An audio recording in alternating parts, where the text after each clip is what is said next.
So most people are really struggling on where to start with their studio setup, on how to record videos for YouTube. Now, I've been a videographer and filmmaker for over 8 years, and honestly, this is one of my favorite things. I've helped dozens and dozens of business owners set up their studios to make it look way better and for the less than $1,000, or even with whatever you have in your pocket, which is usually your phone.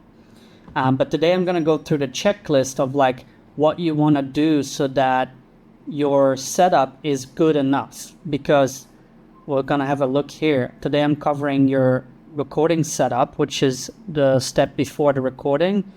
A lot of the people are afraid of the whole recording process, while it's only a small part of the whole video production of a YouTube video. Now, the video your YouTube setup needs to be good enough for it not to harm the viewer experience. So for example, if your audio or your lighting is really subpar, that's going to affect how the viewers perceive you and how the viewers are experiencing watching the video.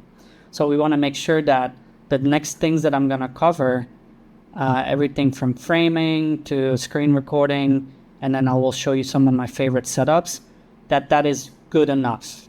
Anything above that is great, and it will help you to create credibility and all these things, but let's have a quick look.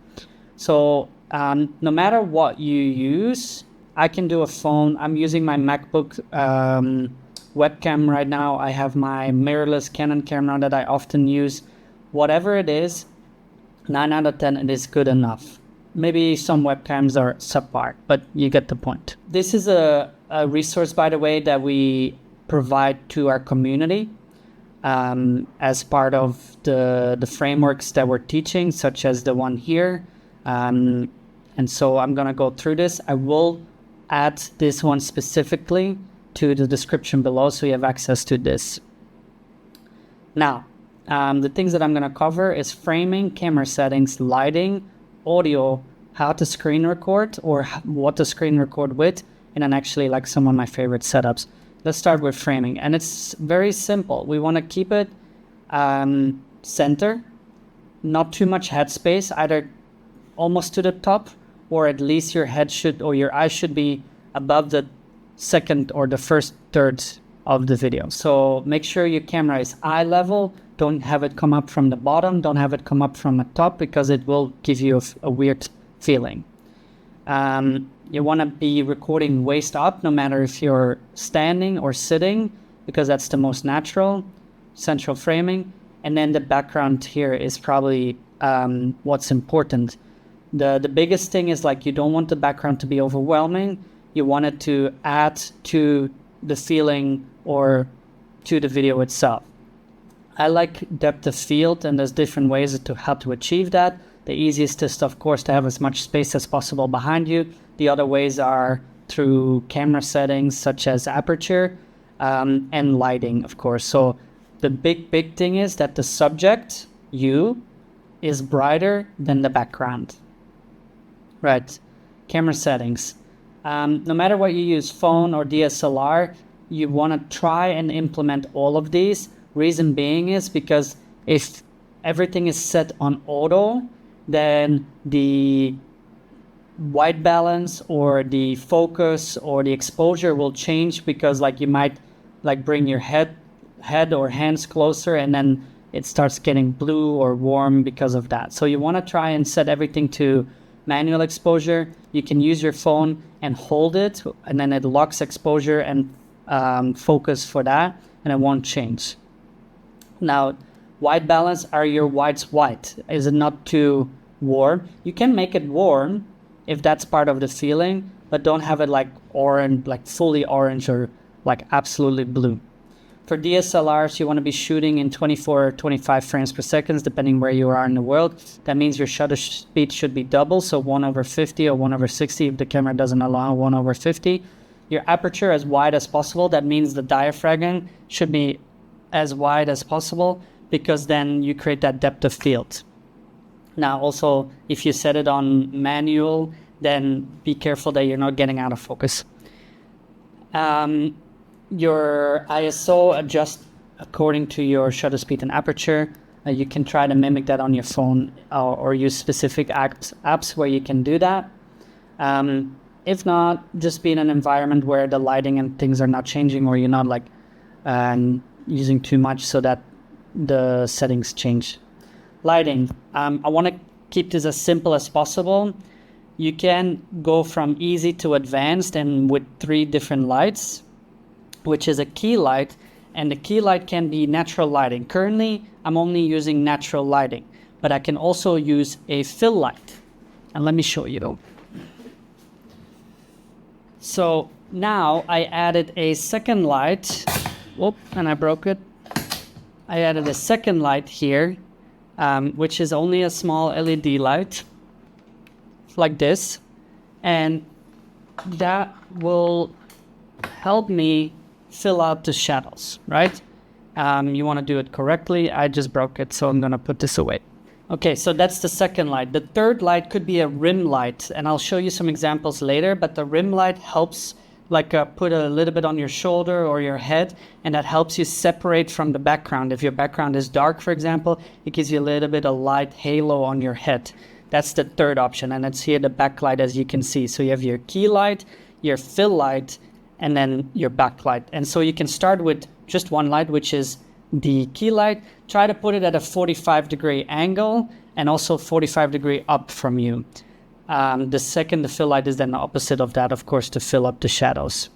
What I love doing is adding practical lighting in the background. It just makes that so much better, and I'll show you that in my favorite setups. As long as it doesn't interfere with the whole thing and it's not overwhelming. Now, audio, this is like that typical, make sure it's good enough, not bad. And the most common ones are podcast microphones like this, that you can plug straight into your computer. You have lavalier mics that you can plug into the camera, or wireless. These days we use the DJI wireless mics. They're really good. If you have the option to monitor your audio, make sure it's between -12 and -6, because that's really good. You can set it on auto if you're indoors. I would set it on manual, because auto can, if you if you stop talking or slow and then you go loud, then it takes a while to pick up, and then for the editing it's really difficult. Have your microphone about 20 centimeters, or let's say about 10 inches or 8 to 10 inches from your mouth, ideally underneath your chin, and then of course you don't want it like in too much covering you up, or have it in between you and the light, because then it casts a light on you. You can add a pop filter. This is to make sure that the ends are not too loud, but these days modern microphones are part of that. Then your screen recording, like now I'm using Loom, which is paid $15 a month. It's free for 5-minute recordings. Now the thing with screen recording is, in an ideal world, you record your face and the screen separately. So within the editing, you have a lot of playroom. Now to speed things up, like now, I just use a one and done, my face and the screen in one go. The other option is free, OBS, but it's slightly more technical, but you have a lot more flexibility in how you set things up, and you can set up multiple screens basically. So I'll give you some of my favorite setups and why that is.